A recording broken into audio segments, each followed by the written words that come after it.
Oi, tudo bem? Hoje, nesse segundo vídeo sobre a vida, sobre a obra do Machado de Assis, eu quero continuar trazendo um pouco da minha monografia de filosofia, que eu terminei no ano de 2000 em Franca, sobre a orientação da professora Edna Mendes Bastianini Neroni e correção do professor João Carlos Lemos, o capítulo 2, Machado em confronto com a própria vida. Eu coloquei aqui uma das caixas que eu tenho, né, do Machado, para ele participar um pouquinho do vídeo. Não está aparecendo direito, mas está aqui. Eu gostaria de comentar, além daqueles livros que eu mostrei, tenho também esta obra aqui, do Raimundo Magalhães Júnior, que eu não lembrei o nome no primeiro vídeo. É esse aqui, essa edição aqui é bem antiga, da Civilização Brasileira, que é o volume 1, Aprendizado. Então nós temos toda uma caminhada aqui que o Raimundo Magalhães Júnior faz da vida do Machado de Assis. Muito importante isso aqui, essa obra. Ela foi relançada numa nova edição, mas aqui nessa mais antiga, de 1981, como na nova também, nós temos textos do Machado, da obra do Machado, né, comentando assim os principais eventos da sua época. Então é uma obra muito, mas muito importante para quem quer conhecer mais a fundo a vida e a obra do Machado de Assis. Esse primeiro volume, Aprendizado, volume de capa verde, de capa mostarda, Ascensão, de capa vermelha, Maturidade, mudando as fotos também, e de capa azul, volume 4, Apogeu. Eu achei essa edição num sebo lá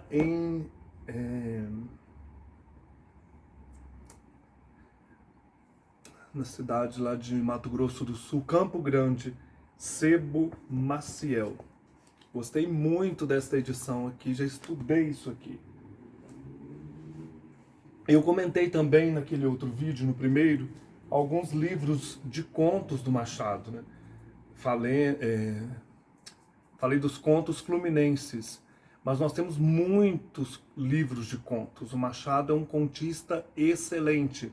Então nós temos, além dos contos fluminenses, Histórias da Meia-Noite, Papéis Avulsos, Histórias Sem Data, Várias Histórias, Páginas Recolhidas, Relíquias de Casa Velha, Contos Avulsos 1. Nesta coleção aqui, da Nova Aguilar, está no volume 2, todos os contos do Machado. Então, assim, são contos espetaculares, vocês certamente já conhecem. Nessa outra caixa eu tenho separado, né, os contos avulsos e várias histórias. Aqui nos Várias Histórias nós temos os contos bem clássicos dele, como A Cartomante, Um Apólogo, O Enfermeiro. Aqui nos Papéis Avulsos nós temos, entre outros, né, nós temos O Alienista, O Empréstimo, O Espelho, o Teoria do Medalhão, O Segredo do Bonzo e assim por diante, né? São grandes contos maravilhosos do Machado de Assis. Então agora no capítulo 2 assim, da minha monografia, eu trabalhei um pouco da vida do Machado e o confronto dele com a morte. Existe uma frase do Machado que eu coloquei como epígrafe: que há entre a vida e a morte? Uma curta ponte. Esse caminho para chegar à morte, ele é curto, ele é rápido. A morte nos surpreende. A vida de Machado, ela foi desprovida de grandes acontecimentos exteriores. Não foi um tumulto como a vida, por exemplo, de Shakespeare, até que Shakespeare, de Cervantes, de Camões, né, ou do próprio Castro Alves aqui no Brasil. Uma vida tumultuada, né, de amores assim violentos, como o do Castro Alves por as suas, né, as mulheres que ele apaixonava. A de Machado não, foi mais tranquila. Na infância eu acho que ele sofreu muito. A vida dele não se passa nas suas manifestações exteriores. O seu valor é interno, íntimo, profundo. As grandes transformações em Machado se dão internamente. Aqui o tumulto foi constante, né, dentro dele. As lutas incessantes, e o fruto de tudo isso ele deixou em seus escritos, né? Nós podemos reconhecer ali muita coisa do homem interior que foi Machado de Assis. A sua vida foi, antes de tudo, um meio para a realização dessa intimidade com a arte, fazendo uma experiência moral e artística das mais ricas que o Brasil conhece. Machado, ele é um homem que na arte ele busca enfrentar o seu mundo interior ou expressá-lo. Seus livros acusam em parte a profundidade de sua vida, porque seus hábitos de expressão foram contidos e peneirados, chegando num estado de pureza próprio para o aproveitamento do leitor, onde a emoção real experimentada ficou a desejar. Então nós contemplamos muitos dos personagens de Machado internamente. Tem uma análise psicológica profunda dos personagens, das angústias, das ambições, das alegrias, das traições, falsidades. Machado fez um aparato da alma humana, mas não pôde esconder de nós a sua, que viveu e refletiu o inconsciente de eternos personagens. É como se em cada personagem a gente encontrasse um pouco da alma profunda, né, da vida de Machado, da vida interior. A morte da mãe, quando Machado estava nos primeiros anos de vida, deixou em sua alma um reflexo persistente, uma imagem imprecisa, mas indelével da morte. Um vazio afetivo que a madrasta nunca pôde preencher. Então, nos primeiros contatos de Machado com a morte, né, foi a morte da mãe. Eu acho que ele tinha uns 5 anos de idade. O Barreto Filho, ele escreveu uma introdução a Machado de Assis, numa obra publicada pela Livraria Agir Editora, em 1947, no Rio de Janeiro, em que o Barreto Filho diz: essa primeira experiência do abandono e da solidão, né, a morte da mãe, vivida na intimidade de sua alma privilegiada, com toda a ressonância de que era capaz, deu-lhe uma gravidade precoce e uma visão particular do transitório e do inseguro que é a vida. Essa transitoriedade da vida, essa insegurança vai aparecer então na obra. E isso ficou marcado em Machado, né? Essa gravidade precoce. A própria figura de Machado, né, mostra pra gente uma gravidade, uma busca de solidão, né, de sofrimento interior. Ele passa por grandes sofrimentos, perdas importantes. A infância de Machado, com todo o seu paraíso inicial, pobre sim, mas não miserável, eles viviam na fazenda, né, dessa grande senhora aí que os acolheu, ou que o pai trabalhava para ela. Teve sim as suas particularidades, as suas alegrias, né? Machado não viveu assim uma infância miserável. Foi pobre, porém teve ali essa presença da mãe nos primeiros anos, né? No caso aí, o pai era o pintor Francisco José de Assis, que era neto de escravos. A mãe, Maria Leopoldina Machado da Câmara, que era da Ilha dos Açores. E eles moravam na chácara de Maria José de Mendonça Barroso Pereira. Essa Maria José, essa senhora, né, dona da chácara, era uma pessoa, né, que dava condições para os seus empregados sobreviverem com dignidade. Então, no início, nós temos essa infância com a família, com o pai e a mãe, que de repente se vê ameaçada pelo fantasma da morte. A perda da mãe desenvolve em Machado um germe de prudência e reserva diante da própria vida. Autora de semelhantes e desagradáveis surpresas. Então a vida te prega peças. E Machado cultivará pelo sentimento e pela reflexão uma atitude retraída, um assomo de ressentimento e defesa diante da vida. A morte já visitou antes a família, com a perda de uma irmã menor, e mais tarde, quando Machado tinha 12 anos, ocorre a morte do pai. Desfazendo-se assim o elo da fraternidade inicial da família. Então ele perde a irmã menor, a mãe, acho que uns 5 anos ele tinha, e depois perde o pai com 12. A sua infância é como que experimentada pelo drama da morte. O homem, Machado, vê-se incapaz de lutar frente a esse grande mistério. Existe uma moira, um destino reservado a cada um de nós que nos oprime. E aqui tem uma outra citação do Barreto Filho, nessa introdução a Machado de Assis, que diz: esses 3 desligamentos forçados, da mãe, da irmã e do pai, cada qual atingindo uma esfera particular da afetividade e do estímulo vital, criaram nessa sensibilidade delicada a predisposição ao alheamento, a uma tendência a desfazer as aparências para ver a face trágica da vida. Fiel a essa experiência precoce, Machado aprendeu muito cedo a arte de bastar-se a si mesmo e adquiriu capacidade de desligar-se. Dominou com isso todas as coisas, num contínuo trabalho de liberação que simplificou a existência. Moderou-lhe as aspirações e concedeu-lhe o dom esplêndido da liberdade do espírito e da serenidade em face de tudo.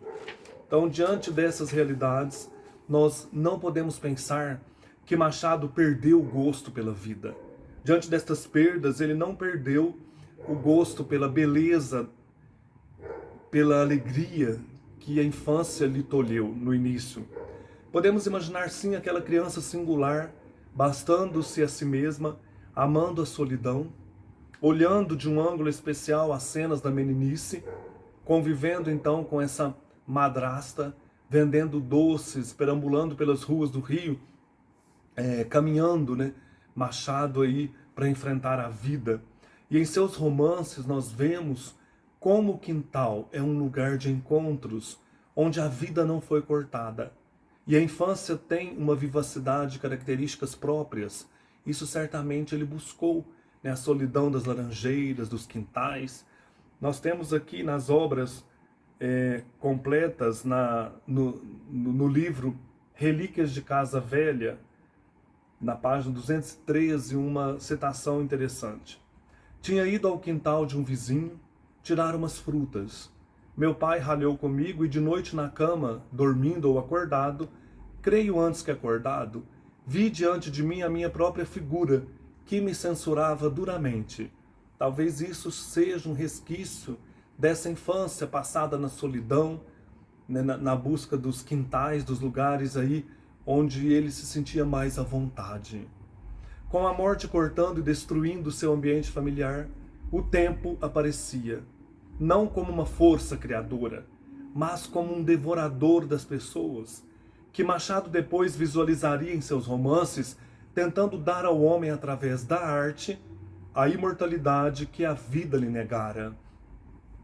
No livro Dom Casmurro, por exemplo, Machado evoca o tempo passado, relembrando a infância, tentando assim restaurar o tempo e vencer a morte, como um evocador de sombras antigas. O livro Dom Casmurro traz várias cenas da infância do Bentinho, que é esse resgatar o tempo. E o tempo será o tema essencial da obra machadiana. A experiência íntima do tempo é que afeta todas as suas personagens, com uma mensagem de insegurança moral, de um gosto de cinza, medo, solidão, tristeza, Machado ele faz uma reflexão sobre o tempo no periódico A Semana, no segundo volume, página 48 das suas obras completas. Lá ele diz: mas então o que é o tempo? É a brisa fresca e preguiçosa de outros anos? Ou este tufão impetuoso que parece apostar com a eletricidade? O que é o tempo, né? Como Agostinho e tantos outros, Machado questiona: o tempo é essa infância, essa brisa lá do começo, quando tudo era suave, ou é esse furacão, Shakespeare, né, esse tufão que mais parece apostar com a eletricidade, né? Você vai ficando mais velho, parece que o tempo corre tão veloz, né, te devorando na fúria e som.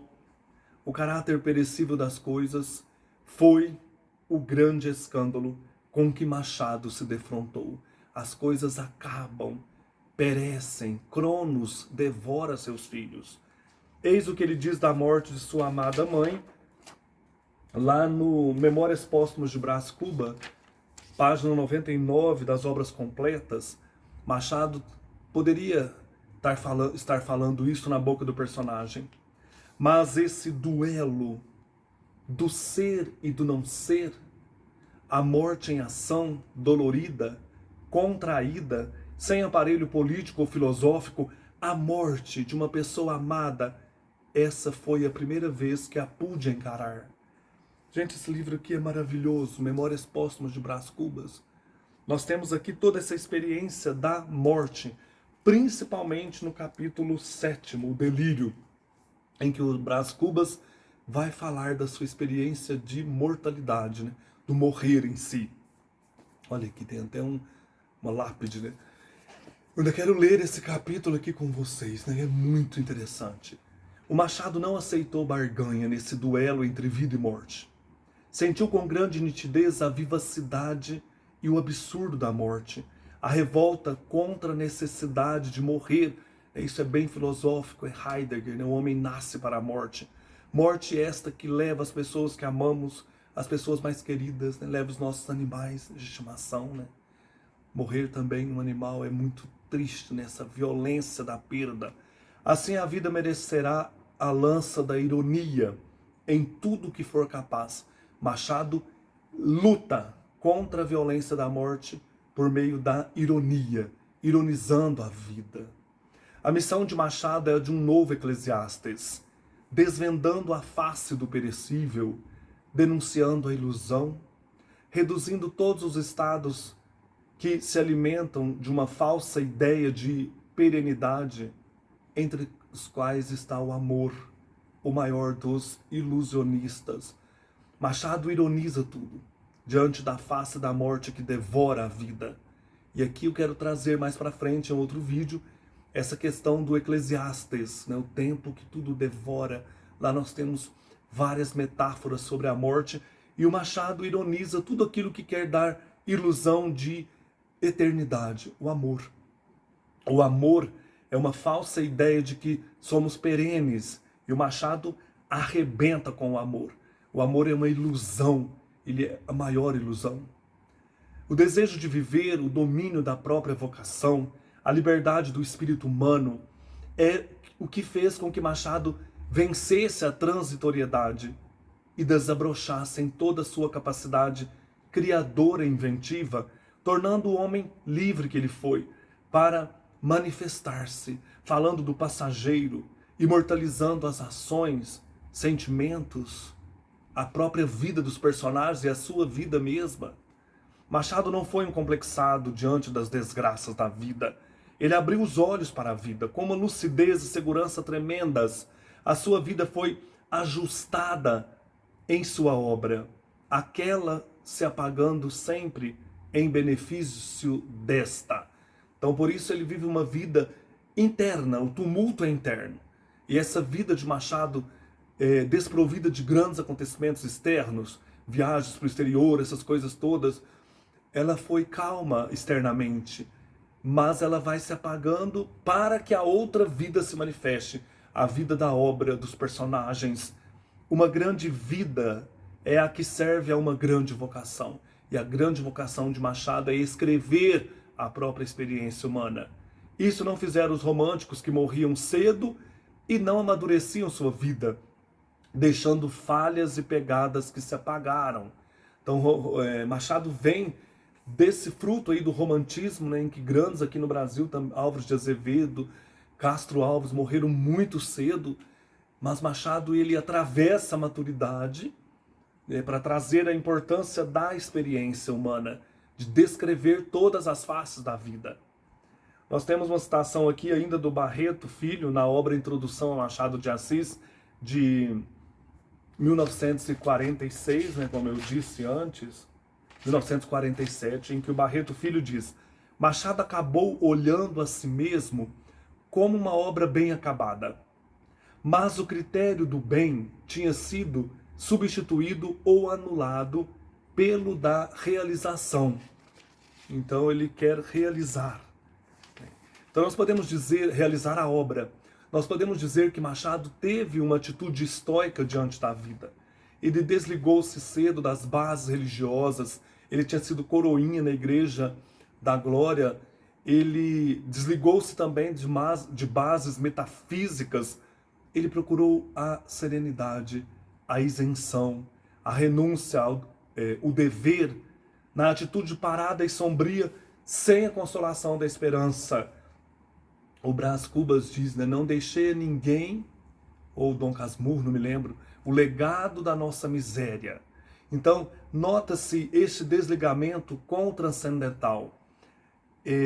Porém, não foi tão radical assim, pois sua arte como escritor revela a experiência de alguém que, mesmo machucado pela vida, desvendou um pouco do mistério oculto através de realidades concretas. A arte, eu acho que foi a grande mestra, o grande transcendental aí de Machado de Assis. Não a religião, nem a metafísica. Ele não quis que um padre estivesse lá para lhe dar a extrema unção, mas ele busca na arte o encontro com o mistério. Né? Pela arte ele quer desvendar o mistério. A sua ascensão social foi mais devido à sua forte personalidade, não lhe custou muito esforço, foi a personalidade, né, o intelecto dele. A sociedade de seu tempo era uma sociedade aberta, salvo para o escravo, que era forçado a continuar em posição inferior. Machado era mestiço, ele fez, né, um caminho de ascensão, não havia impedimentos à expansão do indivíduo e a competição não era concentrada para opor-se ao crescimento de alguém como Machado. Ele conseguiu crescer. E eu discordo um pouco disso que eu escrevi aqui, né? Custou sim para Machado. Aqui eu coloquei que não lhe custou muito esforço. Custou. Custou não esforço de mudar de extrato social, né? Isso é forçoso, sim.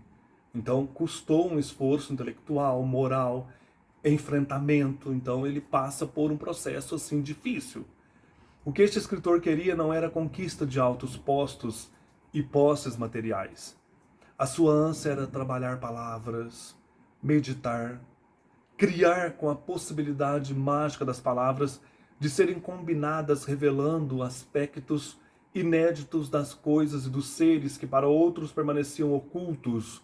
Então Machado tem essa perspectiva psicológica interior dos personagens. O decorrer da sua vida foi a reflexão sobre temas que a mesma vida lhe obrigou a viver ou lhe ensinou através de uma observação aguda e fina. Também discordo disso que eu coloquei aqui. Ele quis sim altos postos, sabe? Ele lutou para chegar onde chegou, né? Ele teve sim posses materiais, naquele período em que era muito difícil para um escritor medíocre, vamos dizer assim, pobre, né, subir, né, alcançar um convívio com intelectuais. Então Machado se esforçou muito, né, estudou, planejou tudo isso, e ele, como não era um escritor medíocre, ele era fino, irônico, lúcido, ele conseguiu atingir os grandes patamares aí dos serviços públicos, né? Ele trabalhou muito, ele tinha sua vida bem reservada lá no Cosme Velho, tanto que ele é chamado de o bruxo do Cosme Velho. mas ele tem uma vida intelectual muito intensa, e isso aparece aqui na obra, principalmente no apogeu, nesse volume 4 do Raimundo Magalhães Júnior, né? Machado de Assis teve contatos com muitos escritores, como Joaquim Nabuco e tantos outros. Por isso que é interessante, né? Eu não tinha lido ainda aquela obra quando eu fiz a minha monografia. Então algumas coisas aqui eu já mudaria, né? Já colocaria diferente. Foi difícil para ele chegar onde chegou. Machado era autodidata. Machado estudou e aprendeu por si mesmo.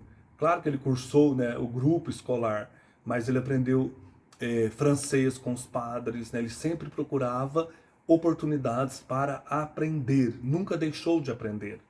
Então sempre Machado procurava em tudo na vida, né, elevar-se, não em busca de uma ascensão apenas social, né, mas de firmar-se na sociedade, deixar a sua palavra, né, deixar a sua mensagem.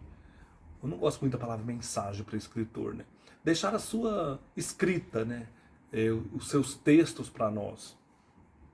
Machado de Assis deu sempre a maior importância à atividade literária. Tanto que ele é um dos fundadores da academia, né? O principal fundador, foi o primeiro presidente da academia. Aqui o Josué Montelo tem esse livro interessantíssimo, né? O Presidente Machado de Assis. Aqui vai aparecer Machado nas atas lá da academia, né? Esse mundo intelectual aí do Rio de Janeiro, do início do século, né? Final do século XIX, início do XX. Ele sempre afirmou o valor intrínseco da arte. Não somente procurou exercer sua função de escritor com uma perfeição sempre crescente, como contribuiu enquanto pôde para melhorar o gosto e o padrão da nossa literatura. Então ele lia grandes autores da Europa, como Victor Hugo, Lamartine e tantos outros. Em sua peregrinação pela existência, procurou mostrar a universalidade e a perenidade da arte, principalmente da arte da escrita. Recolhido no espírito, no isolamento e na liberdade em que construiu sua obra, ele encontrava a máxima consciência de viver. Aqui a vida teve uma presença marcante em Machado, né? A vida literária teve uma presença marcante neste homem. Ele se torna um senhor da vida e consegue dominá-la em seus surtos de loucura e lucidez. Então aqui talvez tenha, né, esta eternidade que o Proust fala, quando ele bebe lá o chá e come a Madalena, né? Madeleine, aquele biscoito lá que a sua avó, sua tia fazia, né? Então Machado talvez encontre a perenidade da vida em ser escritor, né? Pela arte, ele será eterno. Machado sente a essência do povo e traduz com um modo real e lúcido toda a tragédia que este povo passa em face do opressor, da ganância. Por isso ele se tornou popular. Machado trouxe para nós, né, os bastidores do mundo aí no Rio de Janeiro. Os livros machadianos mostram o caráter genuíno de um espírito trágico. E isto é que nos encanta lê-lo. Ele teve a capacidade de penetrar na essência dolorosa da vida, destruindo todas as aparências de felicidade que enganam o homem, mas ele é pessimista. Machado tem um sentido pessimista mesmo da existência. A abolição da escravatura e a proclamação da República foram dois momentos fortes e decisivos para a história brasileira, e dos quais Machado experimentou como cidadão do mundo todas as influências e causas destes acontecimentos. Então ele passou por isso, ele viu isso. Ele vibrou com a libertação dos escravos, porém o mesmo não fez em relação à proclamação da República. Ele tem contos, né, que falam da questão da escravidão, mas a proclamação da República para ele não foi muito assim interessante, e esses dois acontecimentos chocam com seu senso de ordem enraizado na paz, e por isso somente observou e comentou tais fatos. Daí vem as críticas ao Machado, ele não se envolveu tanto com a política da época. Vai se concluindo o século XIX. Os últimos anos de Machado são devorados pela perspectiva impaciente do outro século que se anuncia, cheio de promessas, progresso, sugestões, melhoramentos urbanos. Mas eis como Machado vê o fim do seu século no periódico A Semana, no 3º volume, página 424. É um século fatigado. As forças que desprendeu, desde o princípio, em aplaudir e odiar, foram enormes. Então, assim, toda a questão, né, que vem também da Europa, né, todas as revoluções, as revoltas, tudo aquilo que o século mostra ao expirar, tocou, de certa maneira, essas palavras de Machado, né? É um século fatigado. Desde o início, esse século desprendeu forças enormes para aplaudir e odiar nos acontecimentos. Mesmo a presença de Carolina, sua amada, que conforta o seu espírito abatido no final deste século, vê-se nele, em Machado, os resquícios de amargura, uma lembrança do Eclesiastes. Quando lá o livro do Eclesiastes, o livro declara que uma geração passa e a outra geração lhe sucede, como também o livro da sabedoria, Machado pode acrescentar também nesse periódico A Semana. Vejam o que ele escreve. Este versículo de Eclesiastes é uma grande lição de vida. Tudo é vaidade, né? Tudo passa. Há tempo para abraçar, tempo para separar, tempo para chorar, tempo para rir, né? Tempo para viver, tempo para morrer. Então este versículo de Eclesiastes é uma grande lição de vida. E não digo a maior, porque há mais 3 ou 4 igualmente grandes. Mas não haverá poesia nem língua que tenha dito, por modo particular, esse pensamento final do mundo. Tudo é vaidade, tudo passa. Com isso, Machado amadurece, então, a sua concepção do homem na existência, né? O homem é um ser precário e miserável, constantemente ameaçado pelo tempo, trazendo em si mesmo a morte. Lembra Rilke? O homem carrega dentro de si a morte. A sua grande paixão é a transitoriedade de tudo. Somos eternos agora, né? Isso os deuses invejam de nós, diz Aquiles, porque nós temos só esse presente, né? A eternidade deste instante. Quando há nele uma premente necessidade, né? Há no homem uma necessidade metafísica de perenidade impossível. Quando o homem quer ser eterno, ele se depara com a transitoriedade de tudo. Machado nunca chegou a entender tal contraste, né? A busca da perenidade, que é impossível, e a transitoriedade de tudo. Por isso ele nunca se reconciliou com a vida. Este escritor buscou um refúgio em alguns livros da Sagrada Escritura, mostrando assim uma secreta esperança do supremo desencanto, do ser que realizou o seu destino, tentando exigir a perduração, que é a grande repugnância da morte. Será que Machado, nessa busca de alguns textos da Escritura, não buscava a eternidade, não buscava Deus? A especulação da morte em Machado é por vezes angustiosas e singulares, devido à sua condição de epilético.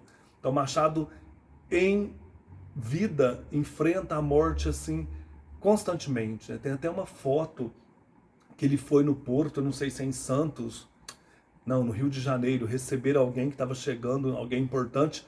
Ele tem uma crise epilética e alguém tira uma foto, né, do Machado passando mal. Tem naquele livro que eu mostrei lá do Daniel, né, aquele livro de... mas eu não vou achar aqui agora. Né? Tem essa foto do Machado passando mal numa cadeira, num banco de praça. Né? Então, essa condição de epilético, de estar sempre assim, ameaçado pela morte, leva-o a especular, né, que a vida é frágil. Ao lado, então, desses ataques frequentes estão os estados de ausência e o temor vertiginoso da perda da consciência. Eu posso, a qualquer momento, perder a consciência em público. A filosofia da história do homem que se pode colher em Machado é também um testemunho da insuficiência da ação humana. O homem não determina a história. Tudo vai sendo tecido independentemente da sua vontade. Então existe as parcas, né? As moiras, uma força, o destino grego. Mas ainda na Semana, no 3º volume, ele diz: enquanto outro tecelão maior, mais alto ou mais fundo e totalmente invisível, compõe os fios de outra maneira e com tal força que não podemos desfazer nada. Lembra das parcas, né? Elas tecem a vida humana. Uma tece, a outra vai desenrolando o fio, a outra corta. Então ele diz, enquanto outro tecelão maior, mais alto ou mais fundo e totalmente invisível, compõe os fios de outra maneira, e com tal força que não podemos desfazer nada. Então, assim, o novo século para Machado, o século XX, traz um cenário político diferente, né? Vai viver mais alguns anos, ele morre em 1908, mas numa atitude contemplativa do real, sofrendo e amadurecendo, principalmente a perda da sua querida Carolina.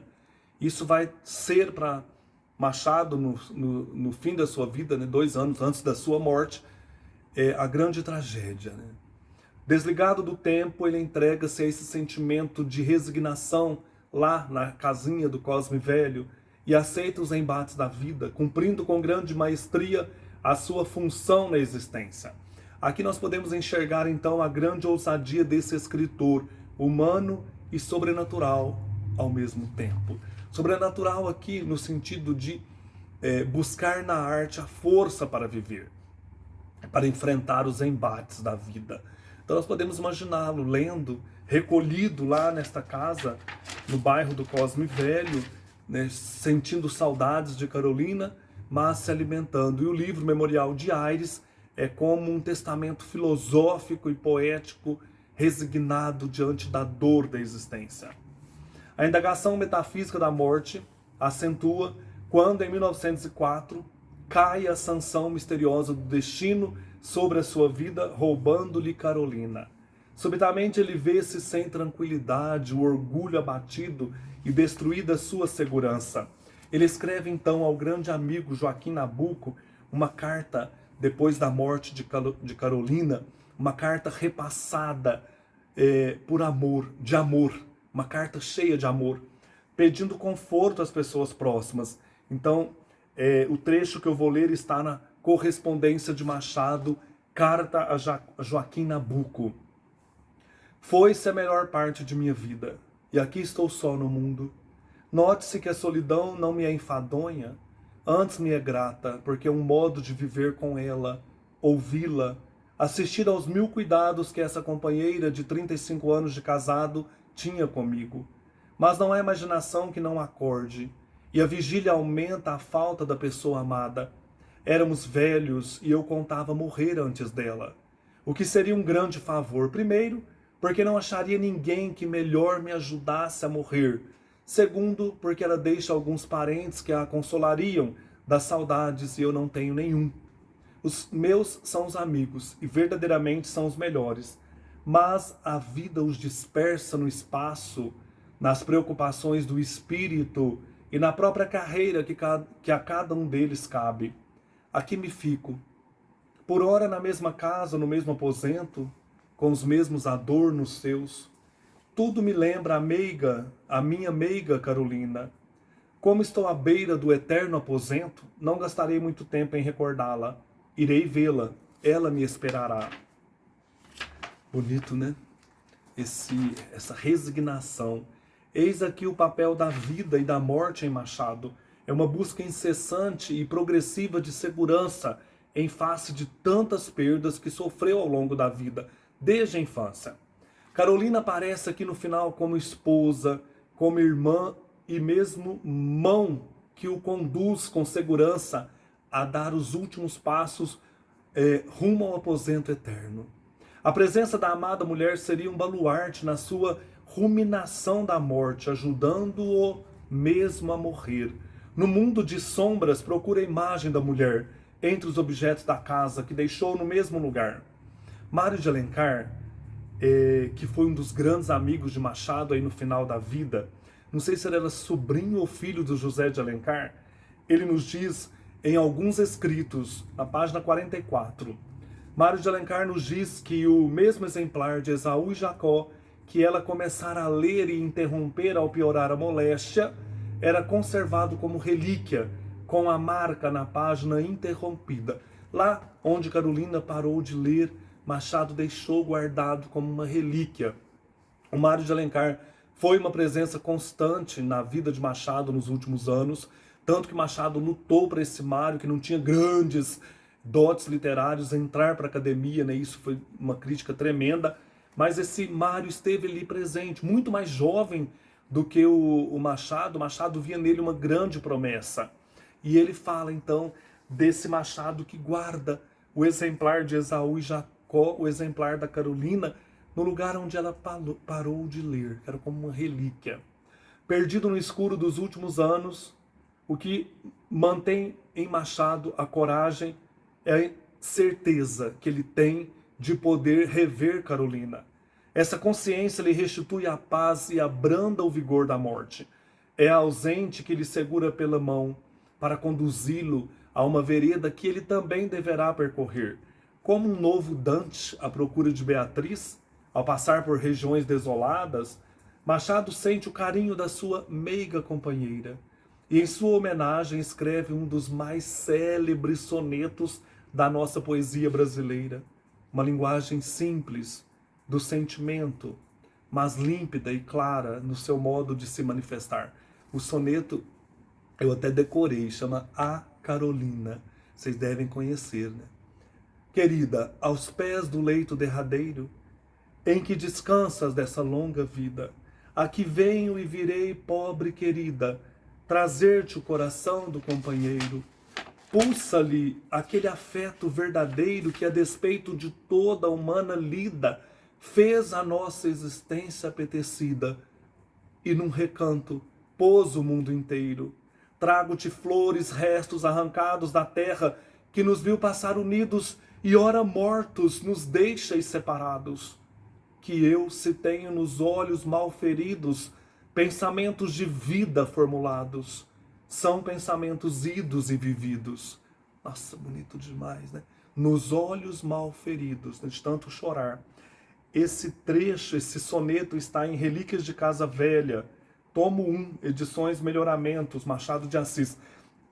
Olha que bonito, né? Trago-te flores, restos arrancados da terra que nos viu passar unidos e ora deixa-nos e mortos e separados.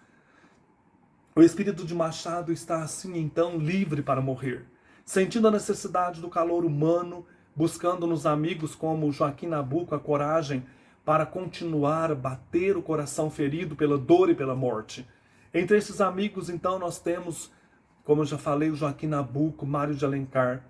Foi sobretudo Mário de Alencar que o acompanhou mais de perto na sua peregrinação final, confortando-o, animando-o, mas sem poder dar-lhe o penhor de fé e de esperança que ele próprio não possuía. Machado temia o sofrimento físico, e Mário de Alencar nos diz, em alguns escritos na página 32, ao pé da morte doía-lhe a saudade da vida, e ele não tinha coragem de viver. Então ele olhava para trás, né? A saudade de viver, não tinha coragem de dar esse salto. O livro Memorial de Aires, então, é uma reflexão de Machado sobre o fim de todo ser humano. A existência como escrava de um curso que não pode ser mudado. As pessoas aparecem como personagens de um drama que não é finito. Que é finito, né? De um drama que é finito. Machuca e destrói vidas. Né? A vida é finita. Os últimos momentos de Machado não têm nenhuma dramaticidade. Agora eu vou ler um trecho, vai contar então dos seus momentos finais. É do Barreto Filho, Introdução a Machado de Assis, Livraria Agir, de 1947, página 229. Morreu na madrugada de 29 de setembro, de 1908, cercado de amigos velhos e novos, e dizem que respondeu a uma senhora amiga, que lhe propunha chamar um sacerdote. Não creio, seria uma hipocrisia. Não falou mais e ninguém sabe o que se passou na intimidade de seu espírito neste momento supremo. E é aí justamente onde surge a nossa perplexidade em face dessa figura enigmática. A obra de Machado de Assis, nas suas reservas, nas suas alusões, parece muitas vezes uma linguagem cifrada, que dá a impressão a cada passo de ter um alcance maior do que a sua significação aparente. O sorriso amargo que sempre trouxe na face tem um ar de desafio, como se propusesse um problema e nos convidasse à sua solução. Nós o vemos evoluir sempre, transformar-se, escapar às definições, coleante, fugitivo, e apostamos conosco mesmos em encontrá-lo no momento da morte, para compreender o significado de sua vida e a decifração do simbolismo de sua obra. Mas, chegados aqui, há um silêncio súbito. O escritor nos despede como se fosse entrar num recinto de absoluta intimidade, e não nos adianta mais nada sobre si mesmo e sobre o mundo, senão aquilo que deixou nos seus livros. Nesta obra aqui, gente, o Silviano Santiago, Machado, um romance, ele vai traçar, né, os últimos dias de Machado de Assis. Então, é uma obra interessantíssima. Aqui nós temos, então, este caminho de Machado para a morte. Né? Como que Machado enfrenta isso aqui? Olha, esse hipopótamo, rinoceronte, sei lá o que é isso, vai aparecer lá no Delírio. Então, é uma tentativa de responder, né? Como que Machado enfrenta a morte. Silvano Santiago, Machado, romance. Como que Machado passa por essa experiência da mortalidade, né? Do morrer. Como Barreto Filho fala aqui, né? Ali escapa-nos em compreendê-lo. Né? Ele enfrenta aquele sorriso amargo da morte, ele nos despede, entrando no recinto da sua absoluta intimidade, e não adianta mais nada indagarmos de Machado, como que ele enfrentou isso. Cresce então o mistério machadiano. O seu enterro foi uma apoteose, coisa desconhecida no enterro de um intelectual naqueles tempos no Rio de Janeiro. Machado nos deixou no mistério da vida, questionando e procurando sempre descobrir mais em torno de sua pessoa, tornando-se um dos maiores escritores de nossa literatura. Queremos encontrá-lo, conhecê-lo, mas sua influência é marcante naqueles que procuram enxergar e questionar a vida, os mistérios do homem frente à audácia do destino. Ler Machado para a vida, para compreender a vida a nós mesmos. Machado é um novo Homero, isso aqui sou eu elogiando-o, cantando a ira e vitória dos deuses, que tramam sobre a vida do homem.